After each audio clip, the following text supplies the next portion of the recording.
네. 더불어민주당 전당대회 8월 29일로 예정되어 있습니다. 당대표 5명의 최고위원 선출하고 내년 4월 보궐선거 그다음에 대선까지 이번 지도부가 치르게 됐죠. 최고위원 후보 8명을 차례로 인터뷰를 하고 있는데 후보들에게는 10분 동안 공통질문 4개, 개별 질문 2개씩 여쭤보도록 하겠습니다. 먼저 인천 서구을에서 재선했고 20대 국회에서 민주당 원내 부대표 지내셨습니다.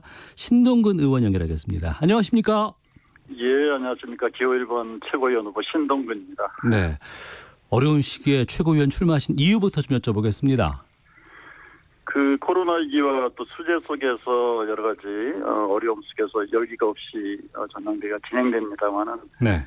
굉장히 저는 중요한 전당대회입니다. 첫 번째는 코로나 위기 등 여러 가지 어려움이 있지 않습니까? 예. 이런 위기를 극복하는 지도부, 그리고 또 국민들이 넉 달 전에 180석을 주셨거든요. 그래서 예. 그 당정청을 잘 조율해서 개혁 성과, 민생 성과를 내는 게 중요하고요. 그리고 또 그를 바탕으로서 내년에 재보궐선거 있지 않습니까? 네. 그리고 내후년엔 대선 지방선거 승리를 이끌어갈 그런 지도부를 뽑기 때문에요. 굉장히 중요한데 지금 불과 넉 달 만에 당의 어려움에 처해 있지 않습니까? 예. 그래서 보다 소통과 공감이 필요하고요. 또 위기 관리 능력이 좀 높일 필요가 있다 이렇게 보고. 근데 이제 저는 여러 최고위원들이 나오시겠지만 우리 당의 개혁적 과제, 다시 말해서 검찰 개혁 완료하고 나서 언론 개혁과 또 경제 민주화를 주로 제가 얘기하고 있습니다. 그래서 네. 당내에서도 진보 개혁의 왼쪽 미드필더가 되겠다, 그 역할을 하겠다 이런 것을 자임하고 나왔습니다. 네. 내 강점을 한 가지만 꼽는다면 어떤 걸 말씀하시겠습니까?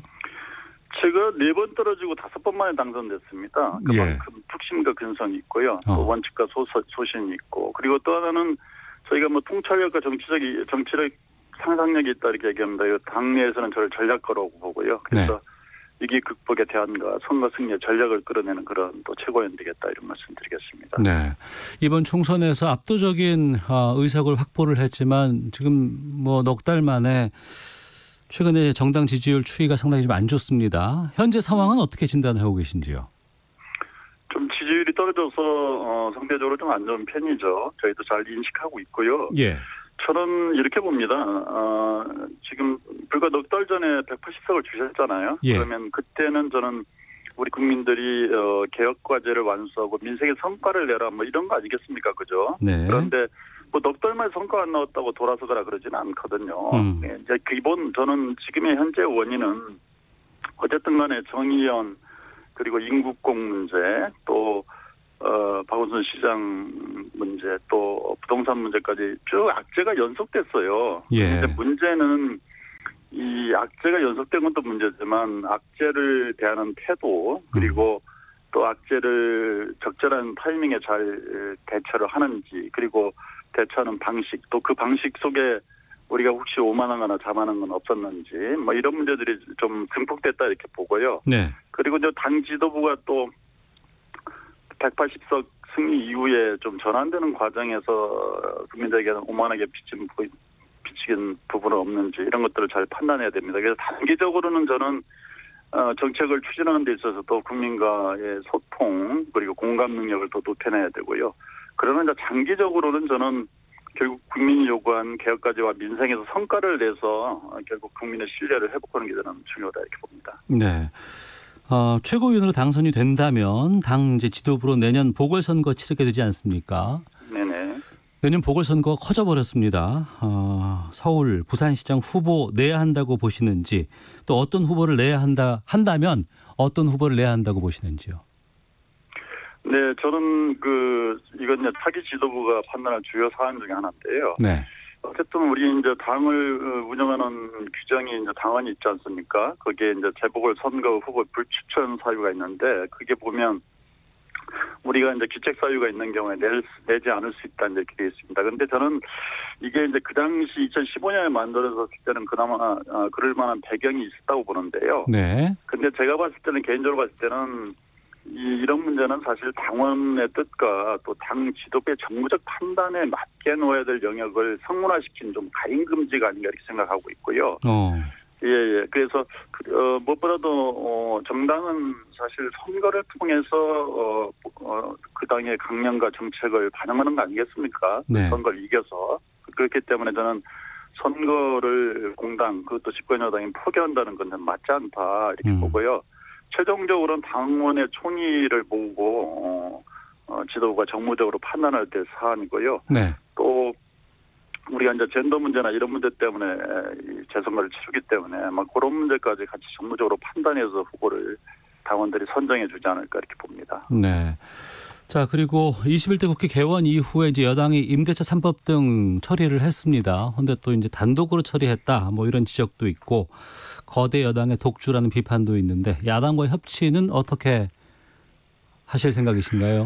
저는 임대차 3법 단독 처리 문제는 뭐 잘했다기보다는 불가피했다 이렇게 봅니다. 불가피했다. 예. 정부가 8.12 분양가 상한 대책이라든지 12.16 주택 시정 안정화 대책 등 정책을 발표했음에도 불구하고 이게 제도가 좀 늦어졌어요, 오히려. 네. 그래서 이게 이제 부동산 정책을 발표해도 법적 그 제도가 미비하거나 또 늦어지면 그 사이에 혼란이 생기거나 또 정책 전체 효과가 반감되기 때문에 불가피하게 그렇게 됐다 이렇게 보고 이게 불가피한 사안들이 아닌 경우에는 저는 뭐 이렇게 단독으로 처리하는 문제는 가급적 지양해야 된다 이렇게 보고 야당과 협치를 해야겠죠. 네. 근데 이제 저는 이 협치 문제는 뭐 상대가 있는 문제라서 미래통합당도 저는 전향적으로 국민의 민생과 관련된 부분에 있어서는 좀 협력을 해 주셔야 되지 않을까 보고요. 예. 뭐 그렇지 않고 맹목적 반대와 뭐 발목 잡기를 한다면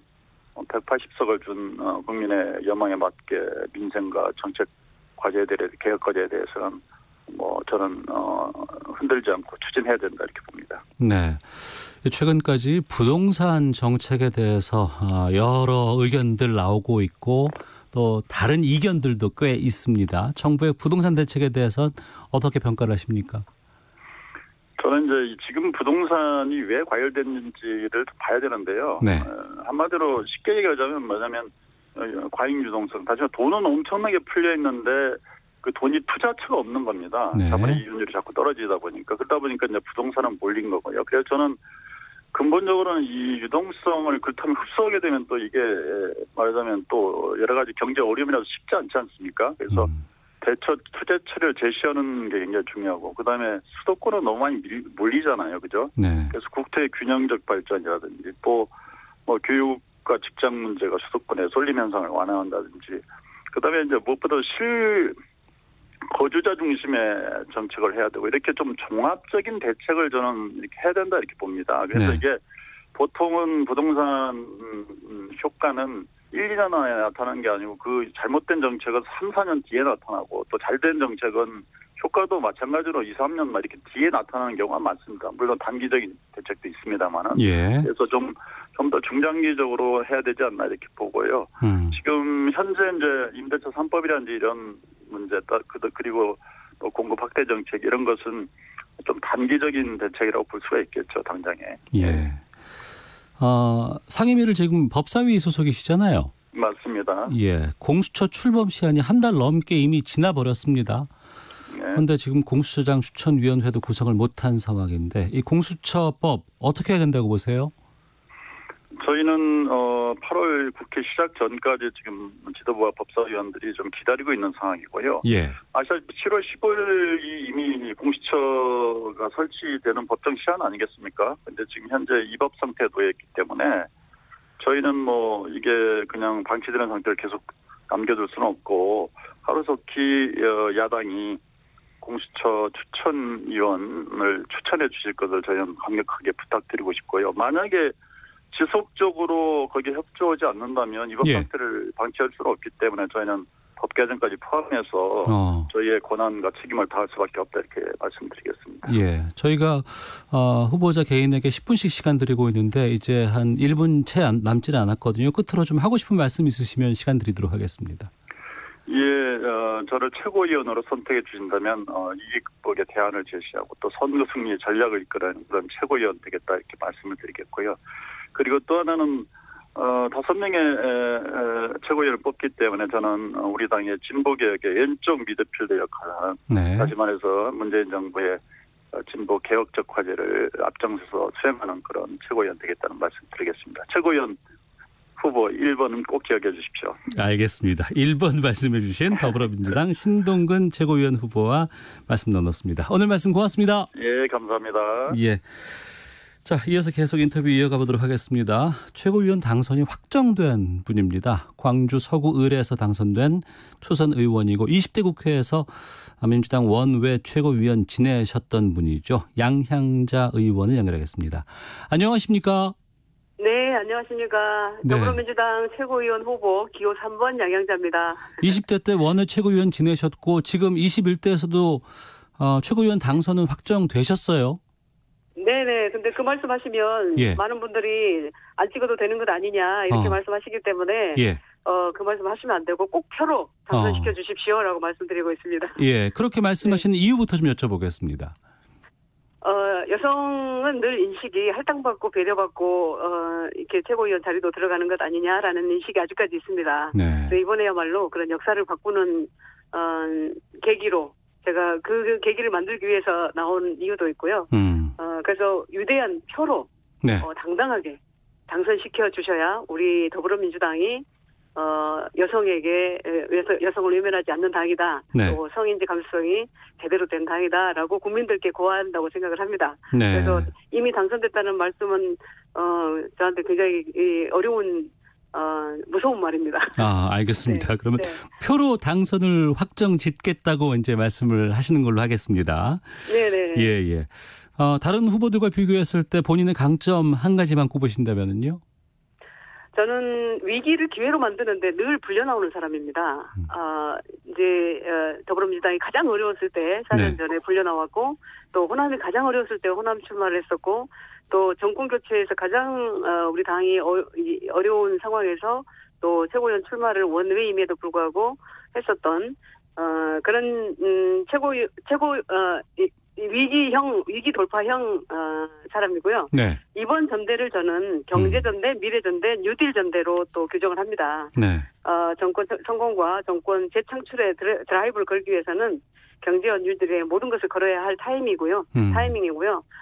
지금처럼 경제 위기 또 코로나 위기에서는 정말 실물 경제 경험과 또 미래 산업을 이해할 수 있는 그래서 문재인 대통령께서 지금 한국판 뉴딜 정책을 가지고 나오셨는데 네. 경제 위기 극복을 위해서는 양양자가 꼭 필요하다라고 말씀드리고요. 네. 또 김대중 대통령도 경제 대통령의 꿈이었고 노무현 대통령을 끊임없이 흔들었던 것도 경제 문제였습니다. 문재인 대통령만큼은 경제 대통령으로 성공시켜드리는 것이 우리 민주당의 승리가 될 것이고 국민의 승리 그리고 대한민국의 승리 집권 재창출의 길이라고 믿기 때문에 11명의 후보가 뛰고 있습니다만 그런 미래 산업을 이야기할 수 있는 후보는 아마 제가 유일하지 않나 이렇게 네. 생각을 합니다. 그럼에도 불구하고 또 여성 유일의 후보기도 하고 광주 전남 호남의 유일 후보이기도 합니다. 네.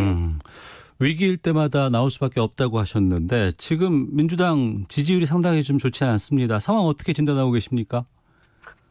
4년 전과 이제 상황은 비슷한데 지금 상황이 저는 더 위기이고 더 어려움이 커졌다고 생각합니다. 네. 이제 보궐선거가 있고 지방선거 또 대선을 이끄는 지도부가 될 텐데요. 그 야당의 또 어떤 비판과 견제 기능이 제대로 작동하지 않는 상황이 되고 있습니다. 그래서 우리 자체적으로 민주당 자체적으로 집단 사고의 오류 가능성을 지적할 어떤 제도적 장치가 필요하다. 그래서 네. 저는 정말 우리 안에 레드팀이 필요하다라는 말씀을 드리고요. 또 당의 어떤 외연 확대도 필요한데 조금 전에 제가 잠깐 들었습니다만 우리 신동근 후보께서 왼쪽 미드필더 역할을 하시겠다는 말씀을 잠깐 들었습니다만 예. 저는 오히려 이제 외연을 확장시키고 중도층을 완전히 우리 당으로 다시 되돌려야 한다고 생각을 하고 또 그러기 위해서는 민주당이 경제와 기업의 약점이 있다는 그런 인식 또 여성과 청년을 홀대한다는 그런 구조 자체를 바꿀 어떤 강령 정책 변화가 필요하다. 네. 그래서 저의 순위가 민주당의 내일이고 민주당을 국민들께서 민주당의 수준을 보고 계신다. 저는 이렇게 생각을 합니다. 그러면 그 진단한 내용들을 검토해 봤을 때 지금 그 여론이 달라진 이유는 뭐라고 보세요? 여론이 달라진 이유는 정치와 어떤 국민 상식 간의 네. 괴리가 좀 커져 있다라고 생각을 하고요. 그래서 저는 무엇보다도 국민들의 어떤 국민의 신뢰를 다시 되찾는 일이 중요하다. 국민 의식 수준을 우리가 그동안 많이 겪어왔지만 국민 의식 수준을 선도해야 될 정치가 네. 저는 오히려 국민들보다 훨씬 뒤처져 있다라고 생각을 하고요. 결국은 이제 시대 변화의 속도를 빠르게 잡아야 해결될 문제인데 말씀드렸듯이 이 국민들께서 인식하시는 국민들의 상식 이 괴리감을 좁히려면 결국은 내부의 어떤 그런 기능이 레리툼의 기능이 제대로 작동을 해야 된다라고 생각을 하고 있습니다. 네. 자, 최고위원 되면 당 지도부로 이제 내년 보궐선거 치르게 됩니다. 서울 부산시장 후보 내야 한다고 보시는지? 저는 일관되게 말씀드린 게 있습니다. 아무리 정당이라고 해도 예. 유권자의 권리까지 정당이 침해하고 박탈할 수는 없다. 그래서 저는 후보를 내는 의무를 정당은 가지고 있다. 모든 상황을 판단해서 유권자들께서는 표로 심판하신다라고 생각을 하고요. 네. 이제 결국은 이제 사실 국민께 사죄도 구하는 그런 절차도 있어야 되겠고. 또 필요하면 당원 당규도 개정해야 되는 과정도 있어야 될 것입니다. 그리고 당원들에게 전당원 투표를 통해서 이런 절차적 적법성도 가져가야 될 것 같고요. 이제 이 모든 것을 또 다 중요하지만 모든 것이 중요하지만 결국은 경제의 시간이다. 경제적 식견과 성인지를 비롯한 또 청년, 노동, 환경 등에서 다양한 이슈에 대한 감수성이 높은 완전히 새로운 이 위기 돌파형 인물이 필요하지 않나. 그래서 제가 다시 불려 나왔다고 생각합니다. 네. 네. 21대 국회 거대 여당의 독주라는 비판이 있습니다. 야당과의 관계 어떻게 해야 한다고 보세요? 야당과의 관계는 결국 이제 협치라는 것도 협상의 여지가 있어야 가능한 거거든요. 네. 그런데 제가 개원하고 지금까지의 어떤 야당의 모습은 이 국민들께는 그렇게 인식이 좀 안 돼 있습니다만 협치의 가능성을 못 봤습니다. 0.0001%도 사실은 못 봤었고요. 예. 네, 그래서 현재의 제도 하에서는 협치가 상당히 어렵겠다. 그리고 야당은 그걸 원할 것이고요. 우리가 협치가 집권 여당 때문에 안 되고 있다라는 이야기를 계속 적은 의석수로 계속 이야기를 할 것이고. 그리고 야당이 지금 그런 취하는 자세 속에서는 협치는 좀 불발될 것이라고 생각을 하는데 그럼에도 불구하고 협치의 모습은 계속 가져가야 된다고 보고요. 겸허하고 또 끝까지 우리가 노력하는 모습은 국민들께 보여야 된다. 그리고 실질적인 이제 성과를 보여야 된다라는 말씀을 드립니다. 알겠습니다. 주어진 시간이 좀 있기 때문에 좀 바로 질문 드리도록 하겠습니다. 정부의 최근에 부동산 대책에 대해서는 어떤 평가를 내리실까요? 이제 이 정책의 방향과 진정성이 중요하다고 생각을 하는데요. 네. 저는 대통령께서 말씀하신 부동산 정의를 실현하겠다. 이 가치 속에서 투기 근절과 또 서민 주거 안정이 제일 중요하다라고 생각을 하고 있고요. 네, 이 기조는 흔들림없이 유지하고 있으므로 이렇게 긴 호흡으로 가다 보면 원래의 목적을 달성할 수 있을 것이라고 믿고, 네. 이제 다만 이제 모든 정책이라는 것이 시간이 걸리는 측면이 있고, 또 초기에는 또 마찰도 있다라고 보여집니다. 그리고 대통령께서 또 부동산 감독기구 등의 설치로 정책의 일관성과 또 방향성, 진정성을 유지하고 계시기 때문에 저는 시간이 지나면 이제 성과를 내리라고 봅니다만. 그럼에도 불구하고 전체적인 어떤 부동산 정책에 대한 그림, 그리고 그 안에서 주택 대책이 촘촘하게 나와줘야 한다라고 말씀을 드립니다. 네, 알겠습니다. 딱 1분 정도 시간이 남아 있는데요. 끝으로 좀 하고 싶은 말씀 있으시면 시간 드리도록 하겠습니다. 이번에 통합당 강령 정책 초안 발표를 하셨어요. 네. 그 내용을 보면 5.18 경제민주화 또 청년정치 확대 등 다양한 이슈에 대한 공감 포인트가 생겼습니다. 그래서 저는 우리 당이 5.18 특별법을 이제 당론으로 채택하고자 하는데 그 진정성이 있다면 저는 기회가 온 만큼 통합당도 5.18 특별법은 당론으로 채택해야 된다 이렇게 생각을 하고 있고요. 그래서 이제 필요하다면 헌법 대개정위원회 구성도 제가 이제 요구를 하고 있습니다. 그리고 정말 마지막으로 저를 저를 더불어민주당에서 영입한 이유가 대통령께서 그때 대표 시절 때 영입한 이유가 호남 여성 경제였습니다. 네.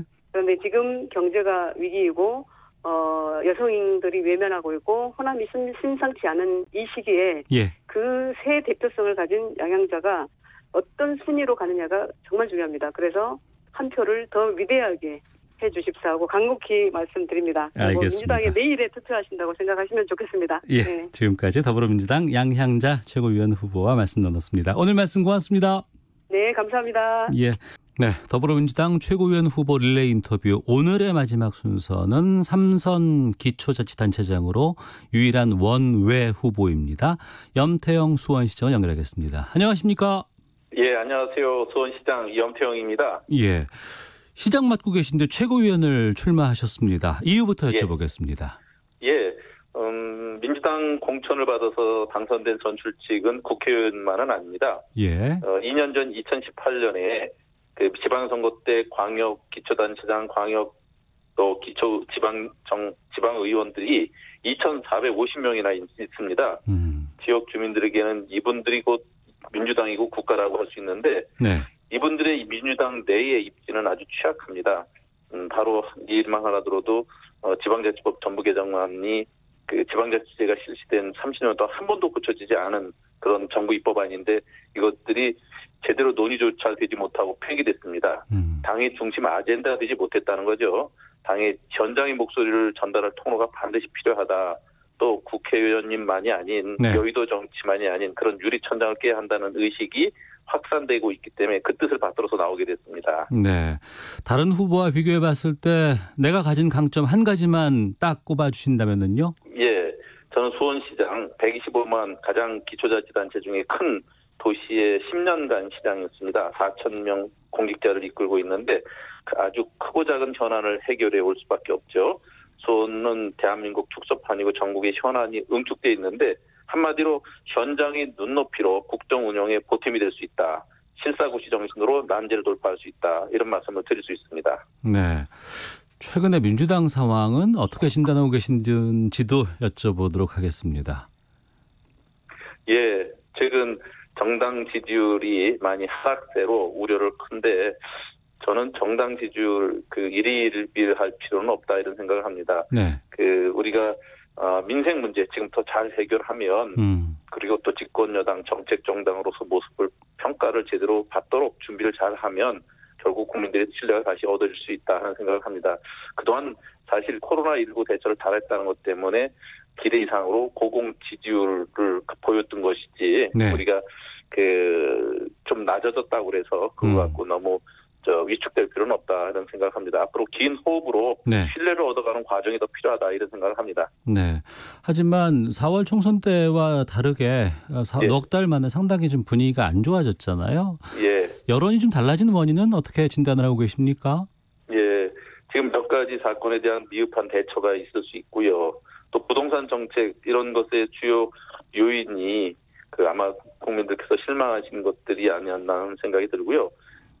저는 이럴 때일수록 정말 중요한 민생 문제 진중하게 잘 이끌라는 채찍질로 이렇게 여기면 좋을 것 같습니다. 요즘 유례없이 긴 장마라든지 녹록하지 않은 경제 상황 또 다시 확산 추세인 코로나19 이런 걸로 많이 국민들이 지쳐 있는데 이런 것들이 모여서 집권 여당에 책임을 묻는 거면 어쩌면 당연한 자연스러운 일이다 생각하지만 어쨌든 우리로서는 이런 것에 대해서 이제 정면으로 이제 꼼꼼히 짚어서 긴 호흡으로 정책 대안을 만들자 하는 말씀을 드리고 싶습니다. 네. 내년 4월 또 재보궐선거가 있습니다. 여기 이제 기초자치단체장으로 서울, 부산시장 선거가 있게 되는데 예. 후보 내야 할까요? 어떻습니까? 지금 당장은 낸다 얘기를 하는 것이 좀 성급할 것 같고요. 예. 정당에는 이제 정당의 정강 정책이라는 게 있을 텐데, 저는 그것은 좀 시대에 따라서 바뀔 필요가 있습니다. 그런데 지금 우리가 결정하지 않더라도 궁극적으로 보면 그 시점이 되면 국민의 선택권을 제한하는 것은 바람직스럽지 않다는 생각을 합니다. 책임진다는 것이 무엇인지 고민을 해보고 보궐선거 준비 과정에서 국민 신뢰를 얼만큼 회복할 수 있느냐 보면 될 것 같은데 네. 저는 서울시장 같은 경우 수도권 과밀화 해소 대책이라든지 동시에 글로벌 도시 경쟁력 강화하는 차원에서 미래 비전을 제시하는 후보가 좀 나와줬으면 좋겠고 민주당도 그런 데에 대해서 필요하면 좀 우리 당령을 고쳐서라도 나아갈 필요가 있다 이런 생각을 합니다. 네. 거대 여당의 견제 심리가 최근에 좀 나오고 있다라는 얘기도 있습니다. 야당과의 예. 관계 어떻게 해야 한다고 보세요? 예. 사실 지난 20대 국회에서 식물국회라든지 또 전혀 국회가 제 역할을 못했던 이유를 다시 한번 곱씹어 볼 필요가 있습니다. 협치는 필요하지만 이것으로 발목을 잡혀서는 안 된다는 생각합니다. 그리고 협치의 대상은 야당일 수도 있지만 우선 국민과의 협치, 국민과의 약속을 지키는 것이라고 생각합니다. 그래서 야당이 무조건 반대가 아니라면 그리고 건설적 대안을 제시하는 자세라면 협치를 할 수 있다 생각하는데 그것이 아니라면 분명하게 국민과의 약속을 지키는 이런 방향에 또 우리 민주당이 가야 될 길은 가야 된다는 생각도 합니다. 네. 당정이 추진하고 있는 임대차 3법이라든가 공급 확대 방안 등 부동산 정책이 화두입니다. 예. 이 정부의 부동산 대책에 대해서는 어떤 평가를 내리십니까? 예. 최근 지지율 하락의 직접적 원인이 이런 부동산 대책이었죠. 사실 부동산 대책의 문제는 단기 승부 과제가 아니라는 생각이 듭니다. 한국 사회의 발전 과정에서 누적된 불균형 발전이라든지 사회 양극화 또 미흡한 사회 안전망 이런 것들이 복합적으로 얽혀 있기 때문이죠. 그리고 또 부동산에 대해서 우리 국민들이 갖고 있는 불패의 투자처다 또 최고의 노후 대책이다 이런 확신 같은 게 있기 때문에 네. 이런 것이 가장 확실한 투자 방식으로 수도권 집중 해소 없이는 깰 수 없는 일이거든요. 최근 들어서 이제 베이비 부모 세대의 노인층 진입이라든지 조기 은퇴 불안, 청년 실업 급증 이런 것들이 복합적으로 작용해서 믿을 건 아파트밖에 없다는 이런 신화를 만들어냈을 텐데 저는 대출 규제, 조세 강화, 공급 대책 이런 것들이 복합적으로 앞으로 투기 근절을 하고 가격 안정에 효과는 이룰 수 있을 거로 봅니다. 네. 하지만 최종적으로 이것을 좀 더 긴 안목으로 두고 보면서 면밀히 보완책을 마련할 필요도 있다고 생각합니다. 장기적으로 주거 대책으로 지방으로의 강력한 인구 이동 유인책을 해서 네. 베이비 부모 세대들이 은퇴 후에 지방 이주해서 살 수 있는 방법도 또 그곳에 중소도시에 높은 인프라를 구축해 주는 것도 한 방법이 되지 않겠나는 생각이 듭니다. 알겠습니다. 여기까지 공통 질문을 드렸고요. 개별 질문 드리도록 하겠습니다. 이전에 기초자치단체장이 최고위원 도전은 한 적은 있지만 당선된 적은 없었다면서요? 예.